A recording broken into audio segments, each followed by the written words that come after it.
നിങ്ങൾ വിഷമിക്കൊന്നും വേണ്ട. ഇന്നത്തെ ചായയുടെ പൈസ ഞാൻ കൊടുത്തോണ്ട്. എന്താ മുഖത്തൊരു മ്ലാനത? അതിപ്പോ എന്താ സാധനം? എന്താ വിഷമം എന്നാ ചോദിക്കണേ? അതുപോലും മലയാളത്തിൽ പറഞ്ഞ പോലെ ഇംഗ്ലീഷ് അറിയില്ലോ. മകളുടെ വീട് കൂടിയിരിക്കലാണ്. ഫർണിച്ചറൊക്കെ ഞാൻ തന്നെ മേടിച്ചു കൊടുക്കണ്ടേ? എൻ്റെ അറിവിൽ ഓഫറിലോ സാധനം കിട്ടാണ്ടോ? നിങ്ങളുടെ മകൾക്കുള്ളതല്ലേ, ഓഫർ നോക്കി പോകണ്ട. നമുക്ക് അത്യാവശ്യം ക്വാളിറ്റിയുള്ള സാധനം നോക്കാം. അതിനിപ്പോ എന്താ ചെയ്യാ? നമുക്ക് താജ്മഹലിക്ക് പോവാം.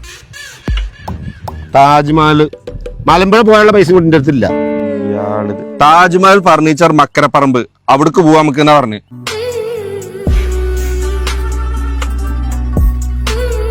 ഇതിലെവിടെ സോഫ? ഇത് വെറും ഡൈനിങ് ടേബിൾ ആണല്ലോ. ഈ ഫ്ലോറിൽ ഡൈനിങ് ടേബിൾ മാത്രമേ ഉള്ളൂ. നമുക്ക് ഓരോന്നിനും ഓരോ ഫ്ലോറാണ്. ഈ ഫ്ലോർ മൊത്തം കട്ടിലാണ്. നമുക്ക് സോഫ സെറ്റ് ഒക്കെ മുകളിലത്തെ ഫ്ലോറില്ല. അവിടെ പോ. വലിയ ഷോറൂം കേട്ടോ. ഇതാണ് നമ്മുടെ സോഫ സെറ്റിന്റെ കളക്ഷൻ. ക്വാളിറ്റി ഒക്കെ എങ്ങനെ? അതൊക്കെ ഞങ്ങൾക്ക് നോക്കിയാൽ തന്നെ അറിയില്ലേ? എനക്ക് നോക്കാൻ അറിയില്ലടാ. നല്ല പൊട്ടണ്ടപ്പോ ഞാൻ വന്നത്. പെരിന്തൽമണ്ണൊക്കെ വെച്ച് നോക്കുമ്പോഴേ ഇവിടെ നല്ല വില കുറവില്ലേ? അപ്പൊ സാധനങ്ങൾ നമ്മൾ വീട്ടിലെത്തിച്ചേരാം. 1,00,000 രൂപക്ക് മുകളിൽ പർച്ചേസ് ചെയ്തോണ്ടേ ഒരു ഗോൾഡ് കോയിൻ നമ്മുടെ വക. പിന്നെ ഇതും കൂടി ഒന്ന് സ്ക്രാച്ച് ചെയ്ത് നോക്കി. ഇതിൽ കുറെ ഗിഫ്റ്റുകളുണ്ട്. നല്ല TV. ഉമ്മഞ്ഞും കൊടുക്കേണ്ടി വരും. നമ്മള് ഏത് സാധനം എടുത്താലും അതിന്റെ കമ്പനിക്കാര് തരുന്ന ഗിഫ്റ്റ് വേറെ ഉണ്ടെങ്കിൽ മാടകട്ടെ. നല്ല ക്വാളിറ്റി ഉള്ള സാധനം വേണമെങ്കിൽ നിങ്ങൾ പോകുന്നോളി മക്കളെ താജ്മഹലിലേക്ക്.